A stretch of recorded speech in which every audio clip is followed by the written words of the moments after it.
ब्रह्ममुरारिसुरार्चितलिङ्गं निर्मलभाषितशोभितलिङ्गं जन्मजडुःखविनाशकलिङ्गं तत्प्रणमामि सदा शिवलिङ्गम्.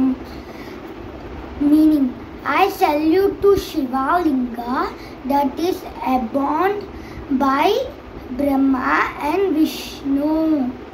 Devamuni Pravararchita Lingam Kamadahana Karurakar Lingam Ravana Darpa Vinashaka Lingam Tat Pranamami Sada Shivalingam. Meaning, I salute to Shivalinga which destroys the pride of Ravana. Sarvasukanda Sulepitalingam Buddhinivartana Karanalingam Siddhasura-suravandita-lingam Tat Pranamami Sada Shivalingam. Meaning, I salute to this beautiful Shivalinga which is praised by Siddhas, Devas and Asuras.